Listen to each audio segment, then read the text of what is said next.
Hello everybody, and today I would like to talk about a topic which is called many-body systems and mean field theory. So, what is many-body systems? Many-body systems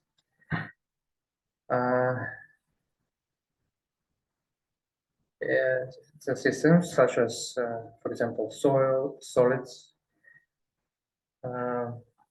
some neural networks, or even social societies are composed of many interacting subsystems. And a complete description of many-body systems requires taking the interactions between all subsystems into account. So,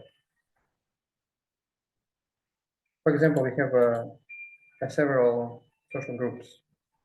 We have several subsystems. So we have one world, we have countries, it's a world system, some countries subsystems, country have inside some other regions, it's another subsystems.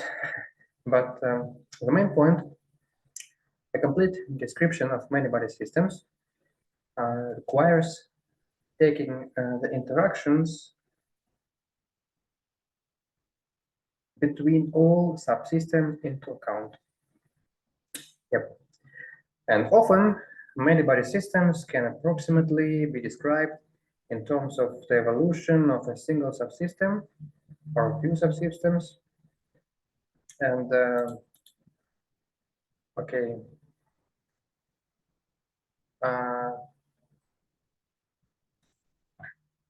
let us consider many-body systems that are composed of a single type of subsystem. Then we may describe the interactions between a single system and its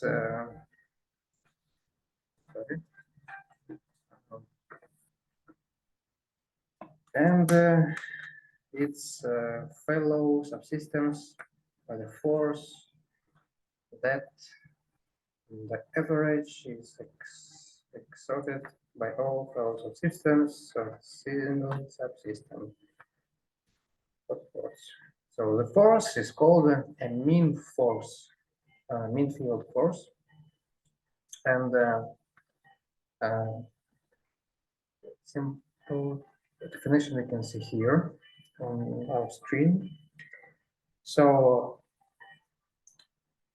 a mean field force, and this force is described by means of statistical measures, a measure, and in order to obtain self-consistent and closed single subsystem descriptions, one can express the arranging over the subsystems in terms of an averaging with respect to the statistical properties of a single subsystem under consideration. And okay, let's see here a simple definition in physics and probability theory. So the mean field theory, it's for self-consistent field theory, it studies a series that studies the behavior of high-dimensional random, stochastic models by studying a simple model that approximates the original by averaging over degrees of freedom, number of values in final calculation, number of values in the final calculations of statistic that are free to vary. Okay, such models consider many individual components that interact with each other. Yep. So I would like to give maybe a few examples about some applications of mean field theory. So, for example, where we can see it in real life. So the first point is ferromagnetism. Ferromagnetic.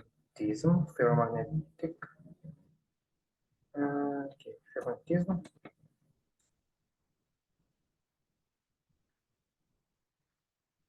Ferromagnetism is a kind of magnetism that is associated with iron, cobalt, blah, blah, some other materials, and some alloys, compounds containing one or more of these elements.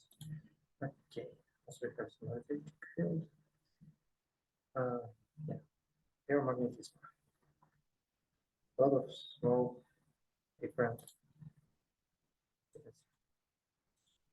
subsystems we have here, right?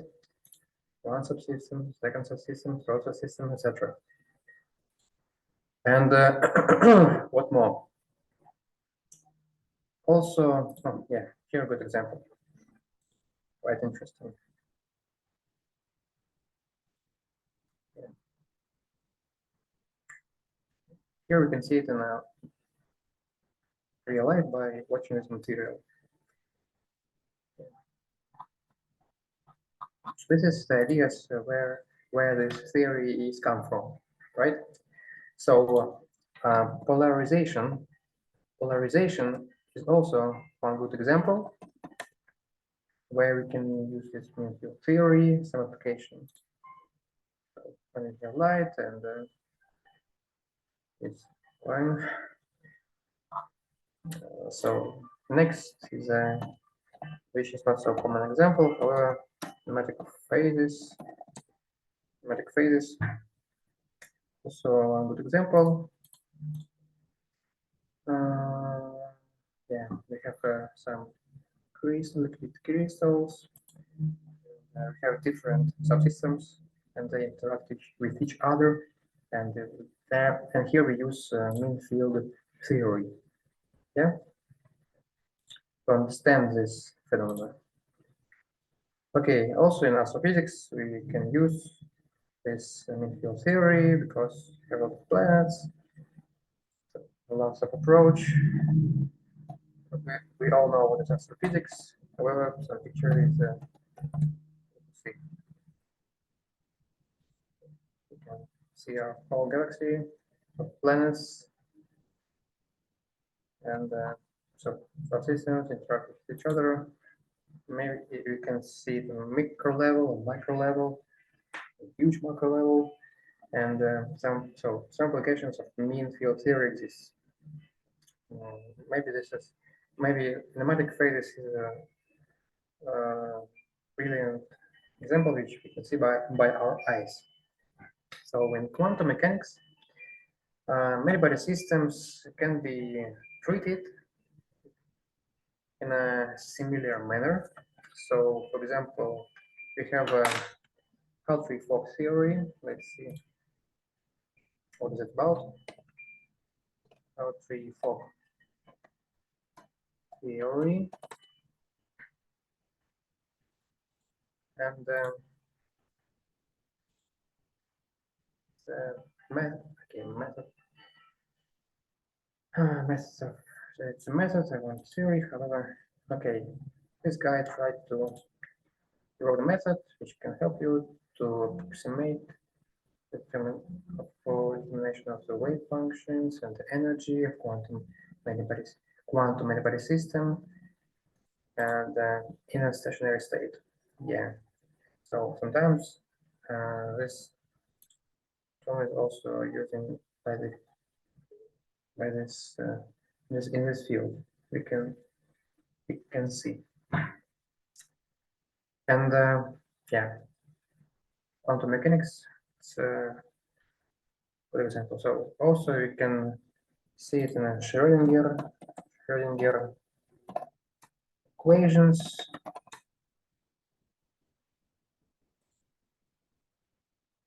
So in Schrödinger equations for patterns and behaviors, we can meet with many body systems. Yeah. Here, good example. You can see some picture. So collective quantum dynamics with a lot of subsystems, and they interact with each other, and they have some patterns and behavior. So also I would like to mention that there are some transitions between solid, fluid, and gas phases of matter. We can see an example here. One moment.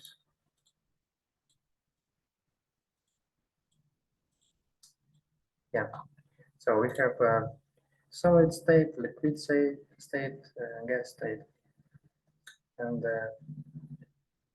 we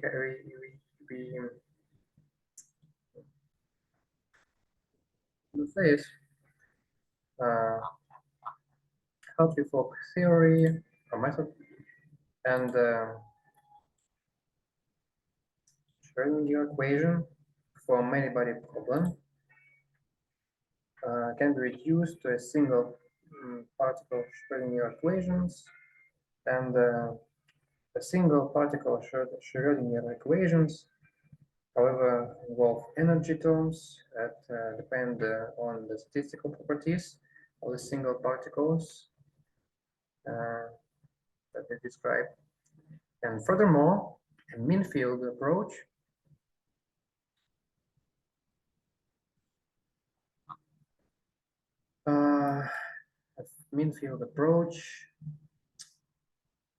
you can see here to Bose-Einstein condensation has been developed that is centered around the Cross-Kaplan equation. This example, Bose-Einstein condensation. Yeah, Bose-Einstein condensation.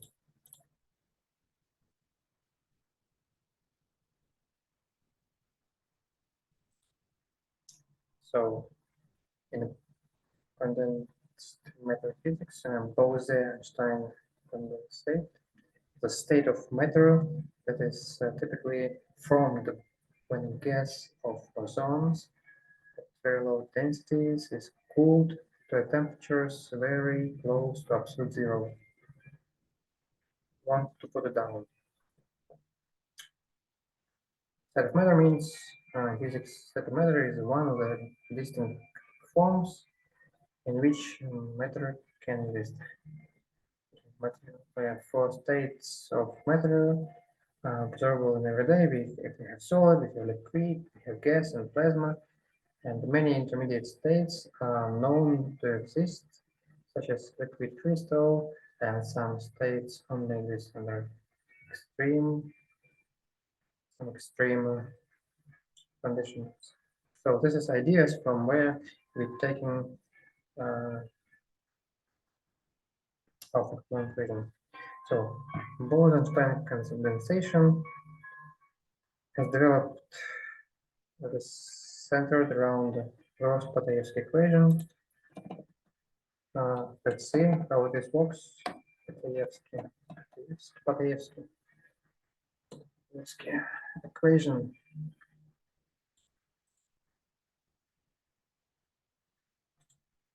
It looks like this. So this equation describes the ground state of a quantum system identical bosons using the Hartree-Fock approximation and sort of potential attraction model. That's it. Gross-Patayevsky equation. So the Gross-Patayevsky equation is a single particle Schrödinger equation that involves a probability-dependent coefficient and describes the behavior of many body systems, for example, a gas composed of both particles. Yeah, yes. You can see here some presentation. So this is our gas. chromosomes, they randomly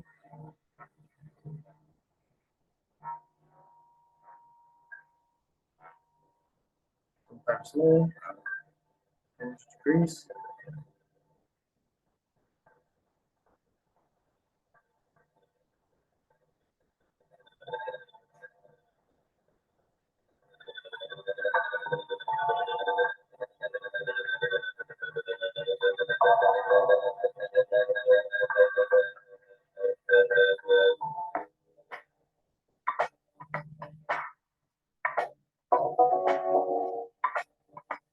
So this is called Bose-Einstein condensate.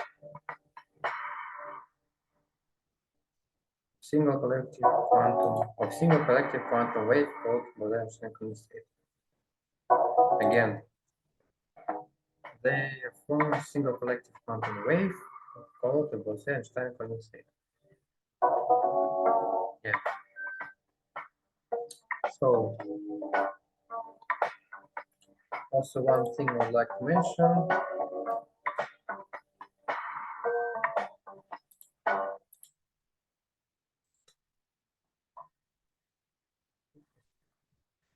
This example was quite interesting, right?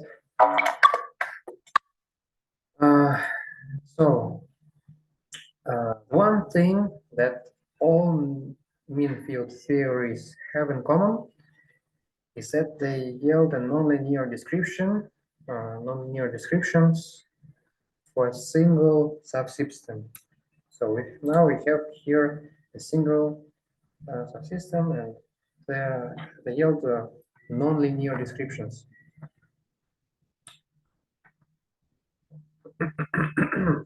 So the nonlinearities that occur in the single subsystem description reflect the interactions between the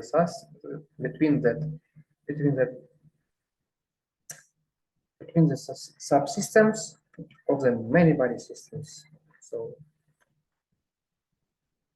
we have many-body systems, and they interact with each other, and yeah. So the nonlinearities occur in the that occur in the single subsystem description. In single subsystem descriptions reflect the interactions between the subsystems of the many-body systems. So the advantage of mean field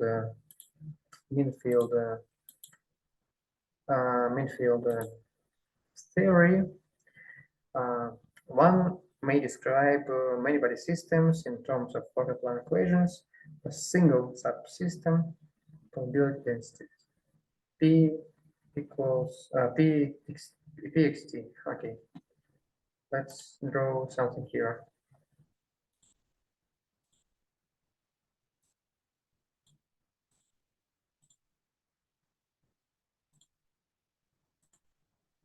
Let's write it down.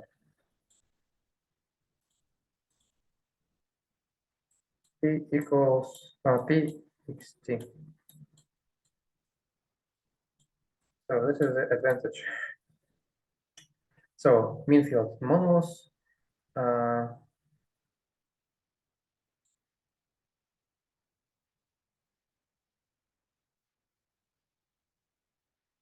So the mean field modulus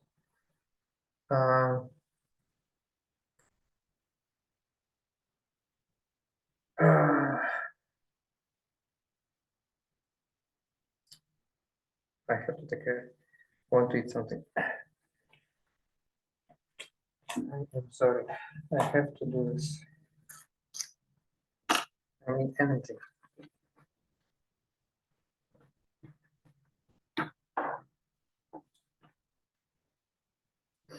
So here's the idea.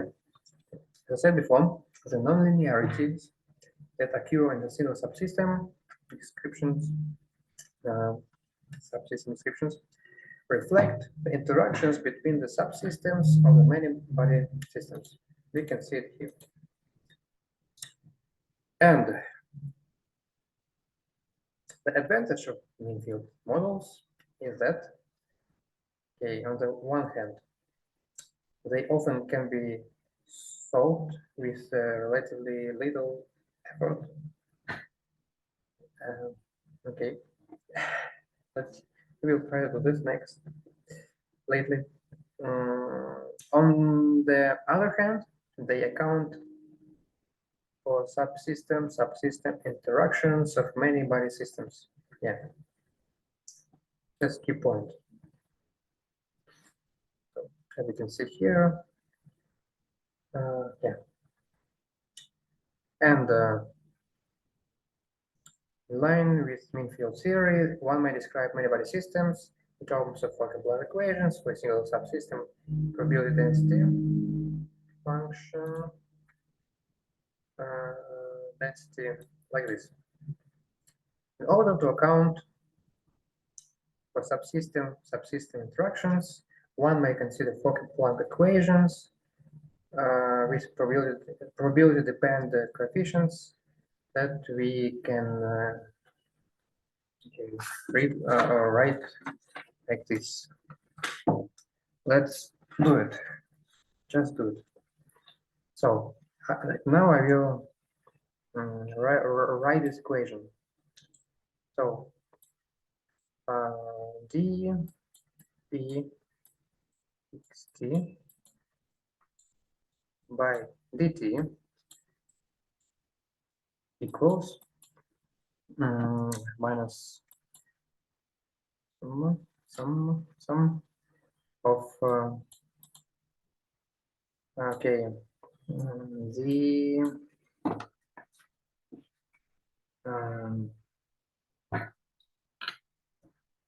d I t x t p p x t okay, of course by dt plus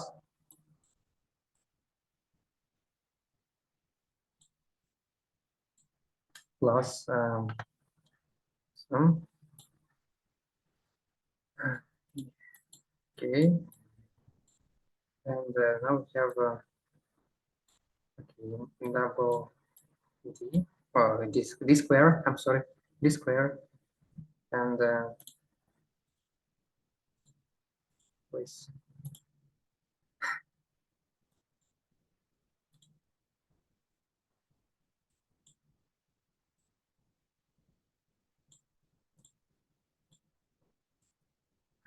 d square d x d x k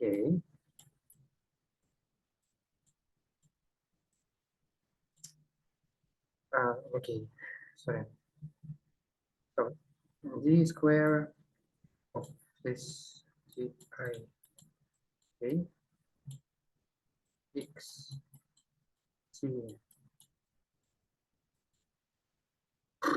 p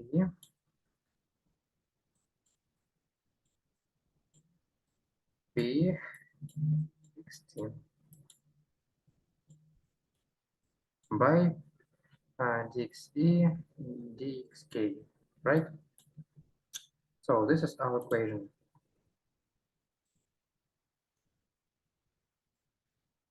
Yeah, we can call it like 1.3 equation, and we refer to that equation as a non-linear Fokker-Planck equation, and that's it. And why we wrote this equation? So, as I said before, in order to account for subsystem interactions, as we okay, subsystem interactions. For example, it can be some social group of people or some thematic phase. Okay, let's say this. People have some subsystems, and in order to account for subsystem interactions, one may consider Fokker-Planck equations with probability-dependent coefficients that we wrote like this. You can see here. And we refer to this equation as a nonlinear Fokker-Planck equation, because it is nonlinear, right? And not linear for square product square. Okay, doesn't matter. And the distribution function pxt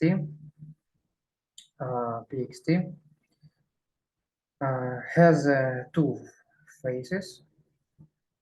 Okay, according to the new space description of many-body systems. Okay, for the Maxwell-Boltzmann picture of many-body systems. Let's see here. Maxwell, Boltzmann, picture of many-body systems.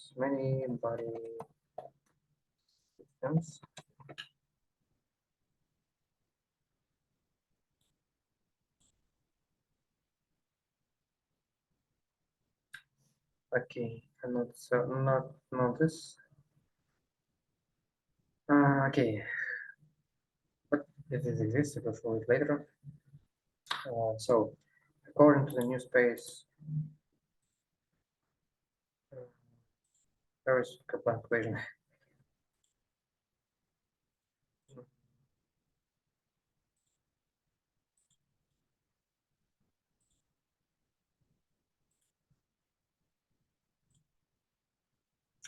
Okay, so according to the new space description of many-body systems, or the Maxwell-Boltzmann picture of many-body systems, we interpret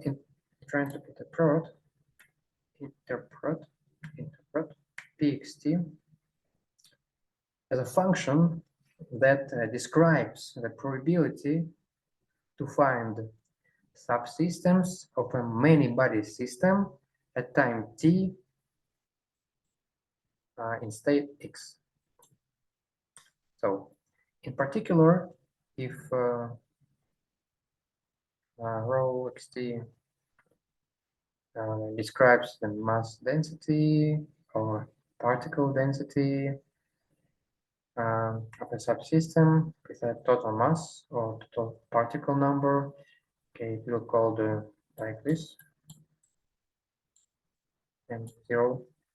Then P is given by P equals rho divided and 0, right? In line with mean field theory,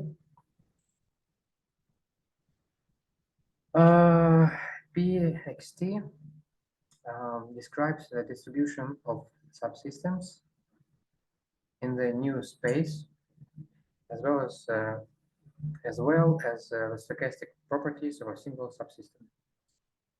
So this is because of mean field theory applies if mean field theory applies, then stochastic properties of a single subsystem reflect the way the entire ensemble of subsystems is distributed. So again, this is big. So we want to sum up what we want to say. Pxt describes the distribution of subsystems in the new space, as well as the stochastic properties of a single subsystems, like this. This is because if mean field theory applies, we can then say the stochastic properties of a single subsystem reflect the way the entire ensemble of subsystems is distributed. Okay, so what we understood from this lesson or course, we talked about many-body systems subtopic and mean field theory, and now we know that many-body systems systems which compose of many interacting subsystems. For example, it can be some neural networks, some social groups. In quantum mechanics, we have also some different examples, and maybe some stadium solid, liquid, gas, and this ideas came from ferromagnetism, some polarization stuff, nematic phases, quite often used this theory, and the mean field theory helps you to describe behavior of high-dimensional random stochastic models by studying simple model approximate by main point is focus on subsystems interactions, and that's it. So when we can use some methods from this theory also. Now we know what is many-body systems and what is mean field theory and how we can use it. So here are some equations. And this is our nonlinear Fokker-Planck equation. And that's it. Thank you very much for your attention, and bye-bye.